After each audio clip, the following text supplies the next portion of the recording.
The day had been long and tiring. Jorge, a man in his 40s with skin tanned by years of working at the chemical plant, was driving his old sedan along the rural road that led him home. Twilight had painted the sky a deep orange, and shadows were beginning to lengthen on the asphalt. Jorge's thoughts were at home, with his wife Allegra and his son Cesar. He imagined the aroma of the stew that Allegra was surely preparing, and Cesar's laughter as he told him about his day at school. The road, lined with tall, thick trees, was familiar to Jorge. That afternoon, something unusual caught his attention. In the distance, on the side of the road, something was moving erratically in the shadows. Jorge frowned, slowing the car to a complete stop. He got out of the vehicle cautiously, approaching the object. At first, he thought it might be a wounded animal, perhaps a deer or a stray dog. However, as he got closer, his heart skipped a beat. What he saw was a girl, no more than 12 years old, lying on the ground. Her clothes were torn and stained with blood and dirt, and her body trembled with fear and pain. "My God!" exclaimed Jorge, kneeling beside the girl. "Don't worry, little one, I'm here to help you." The girl looked at him with wide eyes, unable to speak. Jorge reached for his cell phone to call an ambulance, but cursed under his breath when he saw that the battery was dead. There was no time to lose. With trembling but determined hands, he quickly assessed the girl's injuries. She had several obvious fractures and a bleeding head wound. She needed urgent medical attention. "I'm going to take you to the hospital," he said firmly. "Hold on, please." With surprising gentleness for a man of his size, Jorge lifted the girl into his arms and placed her in the back seat of his car. During the drive, he tried to keep her awake, talking softly to her, asking her name, though she could barely answer. Every time the girl's eyelids began to close, Jorge called out to her urgently, "Don't fall asleep, little one. We're almost there." The hospital wasn't far, but every minute seemed like an eternity. Jorge drove with a mixture of precision and speed, his mind focused solely on getting there in time. Finally, the hospital lights came into view, and Jorge pulled the car directly into the emergency room area. "I need help!" he shouted as he got out of the vehicle. "There's an injured girl!" Medical personnel responded immediately, running towards the car with a stretcher. Jorge watched, feeling a mixture of relief and fear, as the doctors and nurses attended to the girl, stabilizing her and taking her inside. One of the doctors approached Jorge. "What happened to her?" he asked urgently. "I found her on the side of the road," replied Jorge, his voice trembling slightly. "I don't know who she is or how she got there. My cell phone was dead, so I brought her myself." The doctor nodded, recognizing the seriousness of the situation and the urgency of Jorge's actions. "You did the right thing. We'll take it from here." Jorge nodded and slumped into one of the waiting room chairs. His mind went back home to Allegra and Cesar. He took some coins out of his pocket and put them in the hospital payphone to call his wife. "Allegra, honey, I'm going to be late. There's something I need to take care of," he said, struggling to keep his voice calm. "What's wrong, Jorge? Are you okay?" The worry in Allegra's voice was evident. "I'm fine. I'll explain when I get home."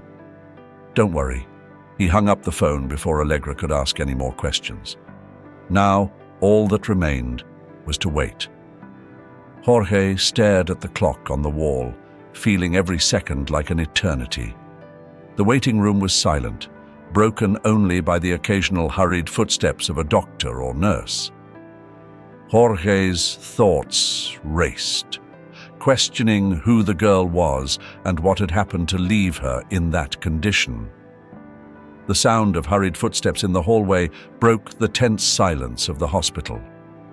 Jorge, sitting in a waiting room chair, watched as the emergency room door opened and closed continuously.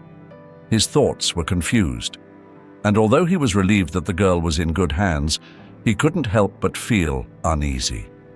Suddenly the door opened again and a man and a woman rushed in. The woman, with tears in her eyes, desperately asked the receptionist for her daughter. The man, tall and with an expression of authority, seemed to be controlling his emotions better, although his eyes reflected a deep concern. "Where is our daughter?" the man asked, trying to remain calm. "She's being treated, sir," replied the receptionist. "Please have a seat and a doctor will be with you shortly." Jorge watched silently, feeling a strange sense of déjà vu. When the woman turned around and her eyes met Jorge's, he felt a shiver run down his spine. It couldn't be. The man had also noticed him. The three stared at each other for a moment that seemed to last forever. "You," the man murmured, taking a step forward. "It's you, Jorge." Jorge nodded slowly, not knowing what to say. The man before him was none other than Martin Silva, the judge who had unjustly sentenced him 15 years earlier.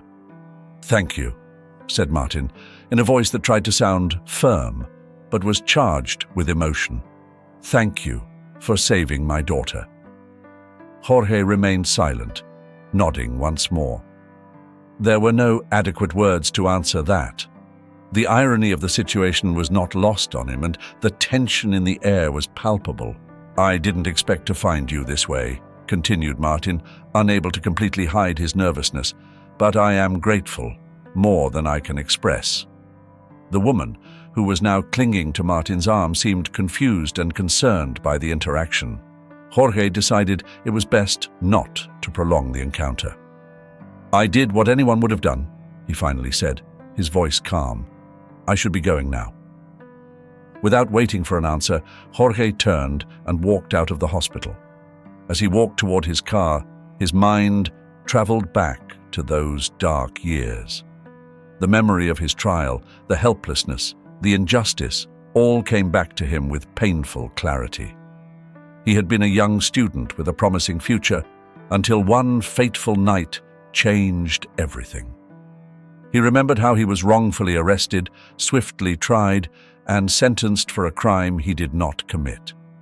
The image of Martin Silva, impassive on his bench handing down the sentence, was etched in his memory.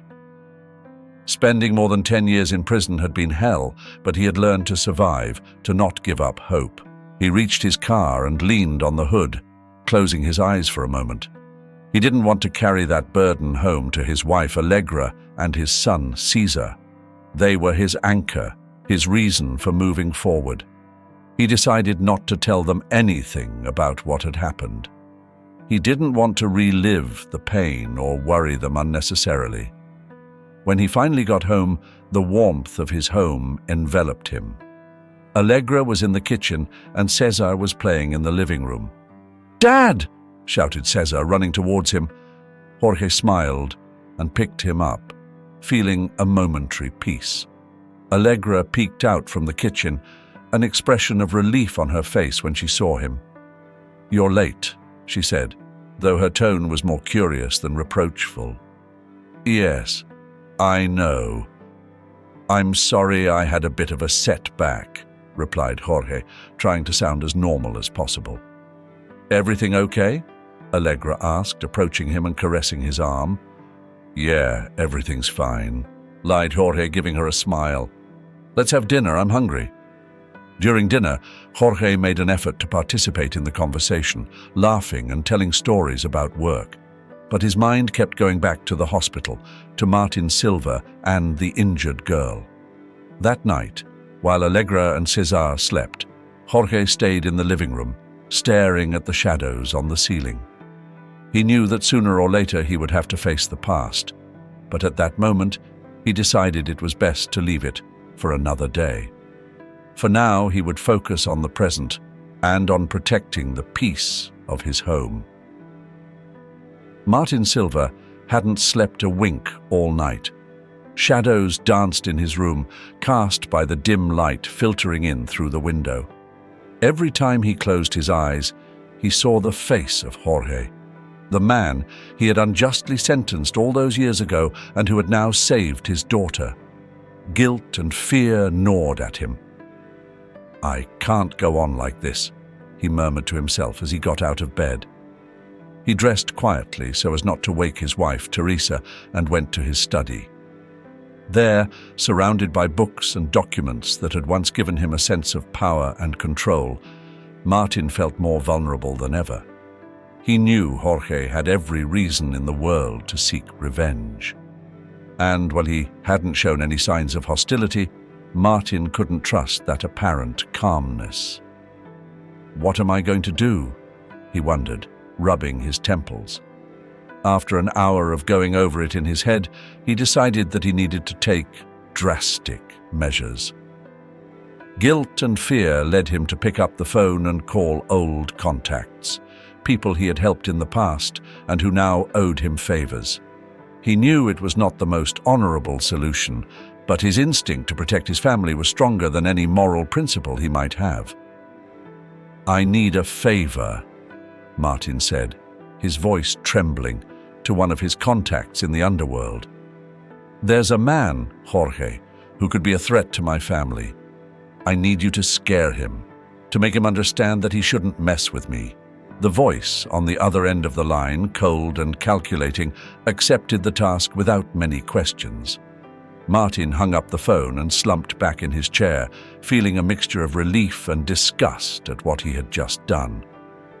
Meanwhile, Jorge was also having restless nights. He couldn't get the encounter with Martin and the feeling that something was wrong out of his head. Although he tried to act normal, small details began to catch his attention.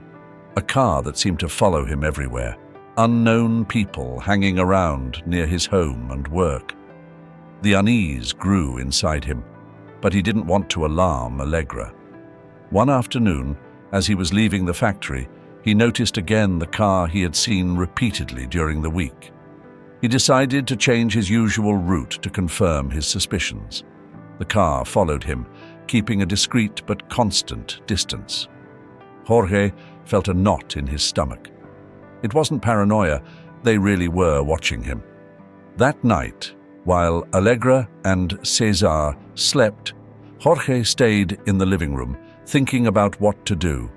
He didn't want to involve the police without concrete evidence, and he didn't want to worry his family without a clear reason. He decided to stay alert and wait. A few days later, as he was leaving a grocery store, Jorge felt a presence behind him. Before he could react, he was shoved against the wall. 5 men surrounded him, their faces grim and determined. Without a word, they began to beat him. Fists and kicks rained down on him with calculated fury. Jorge tried to defend himself, but there were too many of them, and they were too strong. The pain was unbearable. Every blow seemed designed to break him, not only physically, but also mentally. He felt his ribs crack and blood ran down his face. Just when he thought he could take no more, the men stopped abruptly. A car had turned the corner, its headlights illuminating the scene. "Let's go," one of the attackers ordered. The men disappeared as quickly as they had appeared, leaving Jorge lying on the ground, gasping for air. The driver of the car, an older man, ran over to him. "My God, you're in bad shape. I'll take you to the hospital," he exclaimed, helping Jorge to his feet. Hours later, Jorge was in a hospital bed, with bandages and bruises covering his body. The police arrived to take his statement, but their disbelief was palpable. They knew his past, and, although they didn't say it openly, they doubted his story. "We hear you, but there's not much we can do without evidence," said one of the officers. Jorge came home that night with his body aching and his soul aching even more. Allegra, his wife, greeted him at the door with a mixture of worry and relief at seeing him, but that mix quickly turned to horror when she saw the wounds on his face and body. "My God, Jorge, what happened to you?" Allegra exclaimed, putting a hand to her mouth. "I was attacked, Allegra," Jorge said wearily, slumping into a chair. "I don't know who they were, but I think it has something to do with what happened the other night at the hospital." Allegra knelt beside him, inspecting every cut and bruise with tear-filled eyes. "This can't be happening again, not after everything we've been through," she sobbed. "Why would anyone do this?" Jorge took Allegra's hand, trying to calm her down. "Allegra, I need you to listen. I think I know who's behind this." "Who?" she asked, wiping her tears with her shirt sleeve. "Martin Silva," Jorge replied, noting the surprise in his wife's eyes. "The judge who sentenced me years ago. He's the father of the girl I found injured." Allegra was silent for a moment, processing the information. "You think he has something to do with the attack?" she finally asked, with a mixture of disbelief and fear. "Yes," nodded Jorge. "It has to be him. The coincidence is too much. I'm sure he thinks I'm going to seek revenge, and he's decided to get ahead of me." Allegra squeezed Jorge's hand tighter. "What are we going to do?" Jorge looked at his wife with determination. "I'm going to confront him. I need to know why he's doing this and stop him before he goes any further." The next morning, after a restless night with hardly any sleep, Jorge got up early. Allegra watched him with concern as he got ready to leave. "Be careful, Jorge," she said, her voice barely a whisper. "I will," he replied, kissing her on the forehead. "I love you." "I love you too," Allegra replied, her eyes welling up with tears. Jorge left the house and headed to the courthouse where Martin worked. He parked on a nearby street and waited patiently. His mind was in constant motion, going over every detail, every possibility. He knew this was dangerous, but he had no other choice. He had to protect his family. Finally, Martin walked out of the building.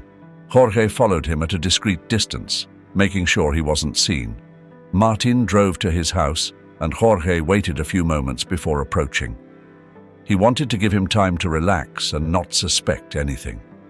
That night, Jorge barely slept. Doubts and questions swirled in his mind. Why would Martin do this? Didn't he realize the damage he had already caused? Jorge woke up before dawn, determined to confront Martin. The wounds from the recent attack still hurt, but the resolve in his heart was stronger than any physical pain. Allegra, his wife, watched him silently as he got ready to leave. "Be careful, Jorge," Allegra said, her voice thick with worry. "I will. Don't worry," Jorge replied, trying to smile to reassure her. He left the house and drove to the neighborhood where Martin lived. He parked a safe distance away and waited. The sun was beginning to rise over the horizon when he finally saw Martin emerge from his house. Jorge got out of his car and walked towards him. Martin saw him, and his expression shifted from surprise to panic. He tried to maintain his composure, but his eyes betrayed his fear. "Martin, we need to talk," Jorge said, his voice firm. "Jorge, this is not necessary," Martin stammered, trying to buy time. "We can work this out another way." "Yes, I know," said Jorge, his voice level. "That's why I'm here." Martin swallowed hard and nodded, opening the door to his house for Jorge to enter. He led him to the study, the place where Martin had made so many decisions that had impacted lives, including Jorge's. They sat facing each other, the tension in the air palpable. "I'm not here for revenge," Jorge began, looking Martin directly in the eye. "I'm here to talk and to make you understand what your actions caused." Martin lowered his gaze, unable to meet Jorge's. "I know I hurt you very badly, Jorge. There isn't a day that goes by that I don't think about it. During the years I spent in prison, I lost much more than my freedom," continued Jorge. "I lost my youth, my dreams, my future. But I also found something. I found my wife. And if it hadn't been for everything that happened, I would never have met her." Martin looked up, surprised by Jorge's words. "I want you to understand that what you did not only affected my life, but also my family's. You can't undo the past. but you can do something now," said Jorge, his voice calm but firm. "I need you to stay away from my life and my family. I don't want any more threats. I don't want any more fear."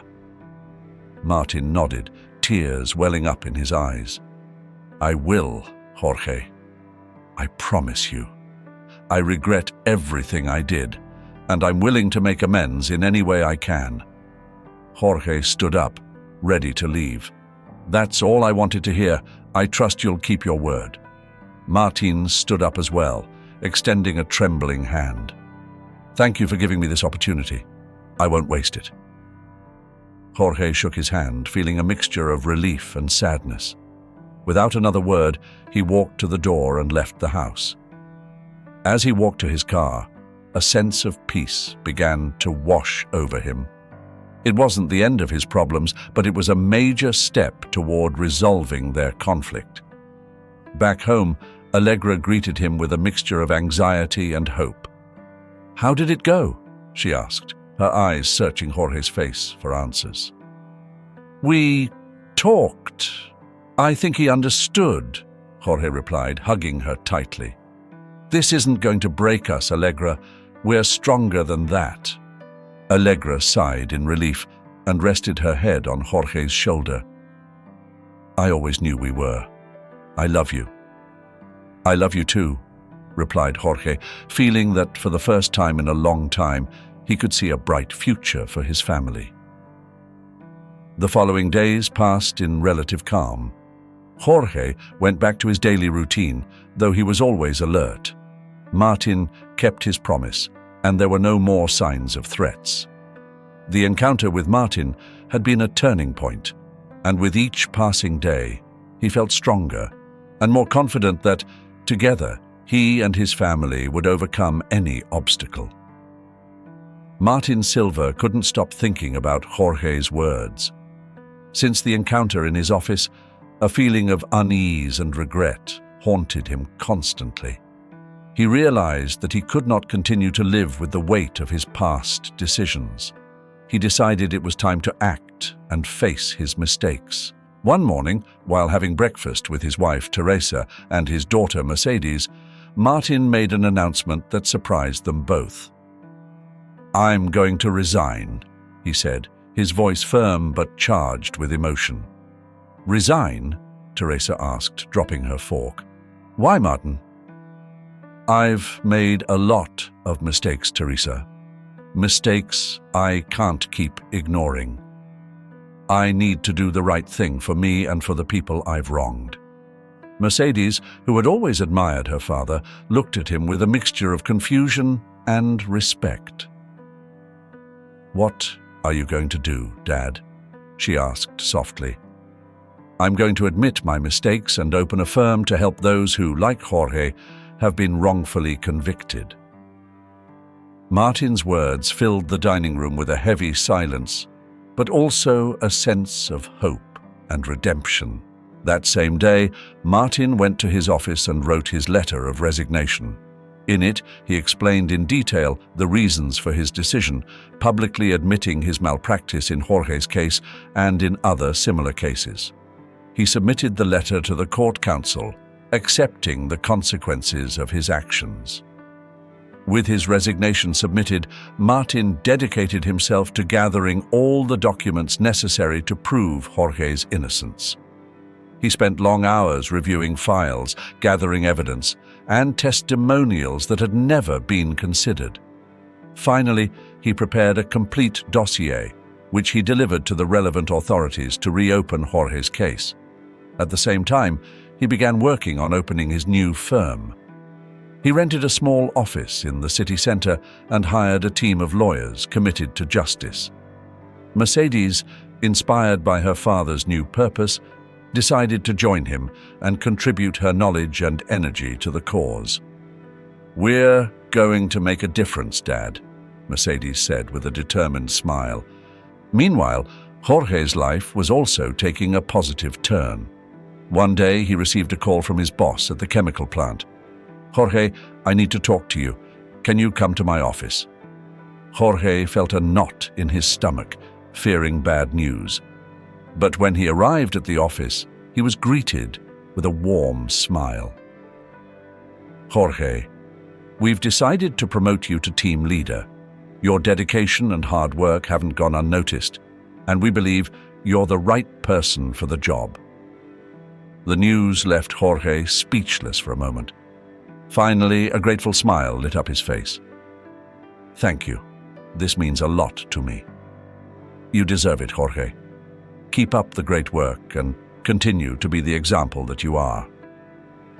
With the promotion, Jorge's life and that of his family improved significantly. Financial stability and professional recognition brought a new wave of happiness to their home. Allegra and Cesar were proud and excited for Jorge's accomplishments. A few days later, Martin showed up at Jorge's house. He was carrying the dossier he had prepared and an expression of genuine remorse. Jorge, I need to talk to you, he said, his voice trembling. Jorge invited him in, and they sat down in the living room. Martin handed him the dossier and began to speak. I've done a lot of bad things in my life, and one of the worst was convicting you unjustly. I've resigned from my position and am dedicating my life to helping people who have been through the same thing you have. This is all the documentation that proves your innocence. I've presented all of this to the authorities to clear your name. Jorge took the dossier, feeling a mixture of relief and gratitude. He looked at Martin, seeing in him not only the man who had destroyed his life, but also someone trying to redeem himself. Thank you, Martin. This means a lot to me. Martin nodded, tears in his eyes. I don't expect you to forgive me, but I wanted to do the right thing. Jorge thought for a moment and then spoke. We all make mistakes. What matters is what we do to make amends. If you're willing to change and help others, I think you deserve a second chance. Martin smiled, feeling a weight lift from his shoulders. Thank you, Jorge. I won't let you down. From that day forward, Martin and Jorge began to build a relationship of respect and friendship. Martin kept his promise and dedicated his life to helping the innocent, while Jorge continued to advance in his career and enjoy life with his family. The light of dawn filtered through the windows of Jorge's house, filling the home with a cozy warmth. As he got ready for his first day at his new position at the chemical plant, a mixture of nerves and excitement washed over him. Allegra, his wife, watched him with a proud smile. It's a big day today, she said, handing him a cup of coffee. You deserve it, Jorge. Thank you, my love, he replied, taking a sip of coffee and feeling the warmth of the drink give him a boost of energy. I'm ready for this new challenge. Little Cesar, barely 8 years old, came running into the kitchen and threw himself into his father's arms. Dad, you're going to be the boss, he exclaimed excitedly. Jorge laughed and hugged him tightly. Yes, son, I'm going to do my best. Upon arriving at the chemical plant, Jorge was greeted with congratulations and smiles from his colleagues. The atmosphere was one of camaraderie and support, something Jorge deeply valued. His new role as team leader offered him the opportunity to lead and implement improvements in work processes, something he had always wanted to do. During the first few weeks, Jorge focused on getting to know his team better and understanding the internal dynamics. His approach was clear. He wanted to create a positive and efficient work environment. With patience and dedication, he earned the respect of his colleagues, who admired his work ethic and integrity. At home, Allegra and Cesar also felt the benefits of this change. Allegra saw her husband happier and more fulfilled, and this was reflected in the family harmony. Dinners were filled with laughter and conversations about Jorge's projects, Cesar's school stories, and the family's plans for the future. One Saturday afternoon, while enjoying a picnic in the park, they saw Martin and Mercedes arrive. The relationship between the two families had blossomed, based on mutual understanding and Martin's desire for redemption. Mercedes, with her youthful and enthusiastic spirit, saw Jorge as a hero and a mentor. "Hi, Jorge," Mercedes greeted, running up to him. "I brought you a cake that I made with Dad." Jorge smiled and accepted the cake, grateful for the gesture. "Thank you, Mercedes. It's always a pleasure to see you both." Martin approached more slowly, with an expression of humility and gratitude. "I hope we're not interrupting," he said, looking at Jorge and then at Allegra. "Not at all, Martin. You're welcome here," Allegra replied with a warm smile. The two families settled down on the grass, sharing food and stories. The atmosphere was relaxed and filled with a camaraderie that only exists between those who have gone through difficult times and have found a way to overcome them together. While Mercedes played with Cesar, Martin took a quiet moment to speak with Jorge. "I wanted to thank you again, Jorge," Martin said, sincerity in his voice, "not only for saving my daughter, but for giving me a second chance to redeem myself." Jorge nodded, looking at Martin with a mixture of understanding and acceptance. "Everyone deserves a second chance, Martin. What matters is what we do with it." Martin smiled, feeling a relief he hadn't experienced in a long time. The relationship between the two men had gone from hostility to sincere friendship, based on respect and understanding. As time went on, Jorge focused on building a solid future for his family. The shadows of the past no longer haunted him, and his energy was focused on the present and what he could accomplish. Allegra and Cesar were his greatest motivation, and every day he strived to be the best husband and father he could be. Mercedes continued to visit them regularly, becoming an integral part of the family's life. For her, Jorge was more than a savior. He was an example of resilience and kindness. One afternoon, as Jorge and Allegra were walking through the park, watching Cesar and Mercedes play, Allegra took Jorge's hand. "We've been through a lot, but here we are, stronger than ever," she said with a serene smile. "Yes, and that's what matters," replied Jorge, gently squeezing her hand. "I am grateful for every day we have together." The sun was setting on the horizon, painting the sky in warm colors. For Jorge, this moment symbolized a new beginning, full of hope and promise. His life, once marked by adversity, now shone with the light of redemption and happiness. The morning was crisp and clear as Jorge arrived at the chemical plant. Several years had passed since his first promotion, and now, after countless hours of hard work and dedication, he was about to be named General Manager. The recognition of his efforts filled him with pride and satisfaction, knowing that every sacrifice had been worth it. "Good morning, Jorge," his boss, the plant manager, greeted him with a warm smile. "Ready for the big news?" "Yes, sir, I'm ready," Jorge replied, trying to remain calm despite the nervousness he felt. "After reviewing your performance and your contributions to the plant, we are pleased to announce that you will be the new general manager. Congratulations, Jorge." Jorge shook his boss's hand, feeling a wave of emotions wash over him: relief, happiness, and a deep sense of accomplishment. "Thank you, sir. I will do my best to live up to expectations." On his way home, Jorge couldn't wait to share the news with Allegra and Cesar. As he opened the door, he was greeted by his son's arms and his wife's warm embrace. "How did it go?" asked Allegra, a hopeful smile on her face. "I got promoted," exclaimed Jorge, lifting Cesar into the air as Allegra hugged him tightly. "I knew you could do it. We're so proud of you," said Allegra, tears of joy in her eyes. Meanwhile, the relationship between Jorge and Martin continued to strengthen. The law firm that Martin had opened to help the wrongly convicted was thriving, and Jorge had become a key ally. He used his free time to advise Martin and his team, bringing his unique perspective and personal experience.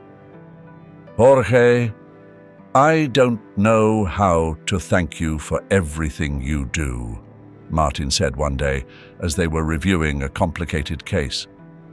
Your help has been invaluable. You don't have to thank me, Martin. We're doing the right thing, and that's what matters, Jorge replied with a smile. Martin's firm's reputation grew rapidly, and their work began to be recognized throughout the community. Stories of people being freed through their efforts spread, creating a positive and lasting impact. Martin's daughter, Mercedes, was also flourishing.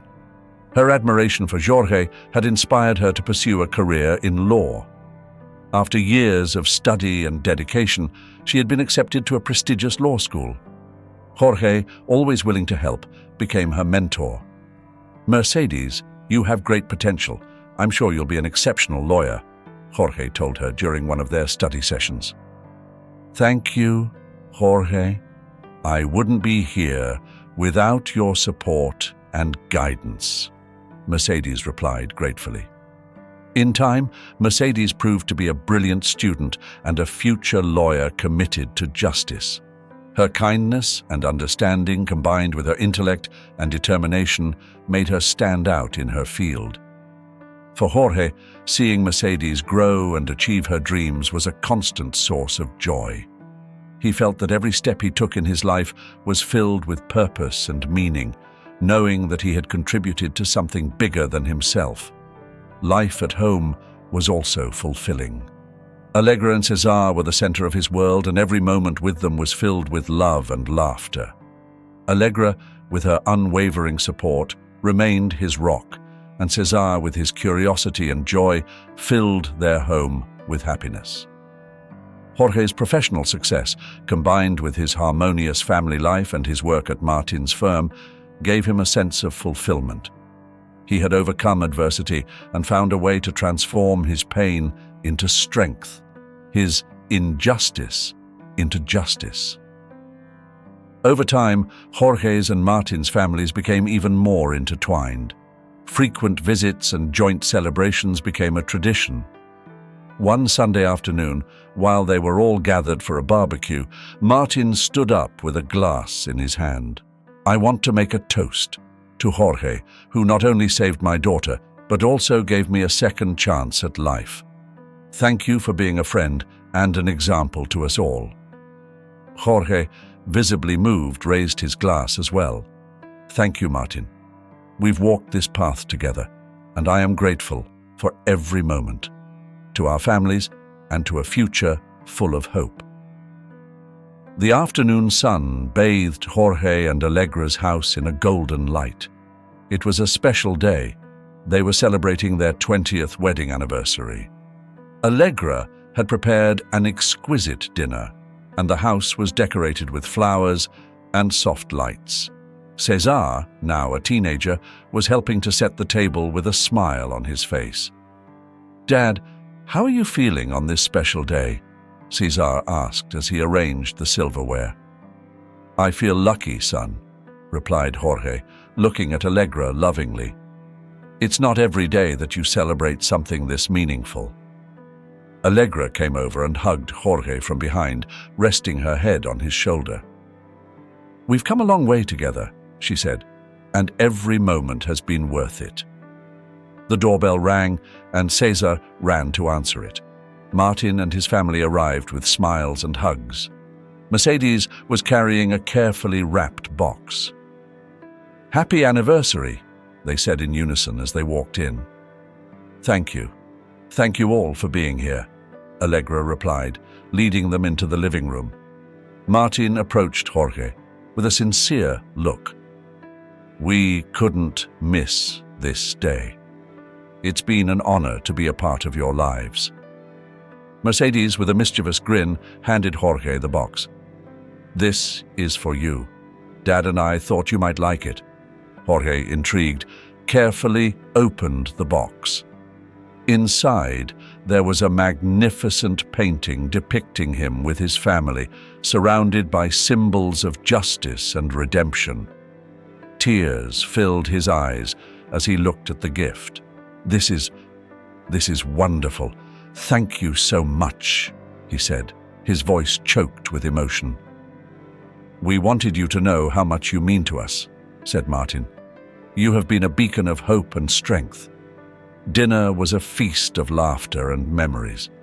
Allegra and Jorge shared stories from their years together, while Martin and Mercedes told stories of their recent successes at the firm. Cesar, who had grown up admiring both men, enjoyed the company and absorbed every word. After dinner, everyone moved out to the garden, where string lights and the starry sky created a magical atmosphere. Allegra and Jorge took each other's hands and began to dance to a soft melody playing from the speaker. The guests applauded softly, watching the scene with knowing smiles. "I love you, Jorge," Allegra whispered as they twirled slowly. "And I love you, Allegra. I couldn't have asked for a better partner on this journey," he replied, his eyes shining with love. Martin and Mercedes joined the dance, followed by Cesar and other friends. The night was filled with graceful movements and soft laughter, each step marking a moment of shared joy. At the end of the evening, when the guests had said their goodbyes and the house was quiet, Jorge and Allegra sat on the porch, gazing at the stars. "That was the best anniversary ever," Allegra said, resting her head on Jorge's shoulder. "Yes, it was. We've built a beautiful life together," replied Jorge, wrapping his arm around her. The gentle breeze caressed their faces as they looked up at the night sky. Jorge reflected on the journey they had taken from the dark days of his wrongful conviction to this moment of peace and happiness. He knew that each obstacle they had overcome had made them stronger, and that every act of kindness had left a lasting mark. In the days that followed, life continued at its peaceful and harmonious pace. Jorge continued to devote his time to Martin's firm, helping more people find justice and freedom. Mercedes, now a prominent lawyer, was following in her father's and Jorge's footsteps, carrying with her the values of integrity and compassion. Cesar, inspired by the examples of his father and Martin, decided to study law, dreaming of one day joining the firm and continuing the legacy of justice. Visits from Martin and his family became frequent, solidifying a friendship that had been forged in the most difficult of times and was now flourishing in times of joy. Every gathering was a celebration of life and second chances. One day, as Jorge was walking through the park with Allegra, he stopped to take in the scene around him. Children playing, couples strolling, the rustling of leaves in the trees. Allegra watched him and smiled. "What are you thinking about?" she asked. "I'm thinking about how lucky I am. How, despite everything, we've found happiness and peace," Jorge replied, taking her hand. "We've been blessed," said Allegra, "and we'll always have this love and this family to remind us what's really important." Jorge nodded, knowing her words were true. The happiness he felt was not only for the achievements he had made, but for the relationships and shared moments. In each day, in each laugh, in each small act of love, he found the true richness of life. Hello, everyone. If you've made it this far, I want to give you a huge thank you for joining us on this emotional journey.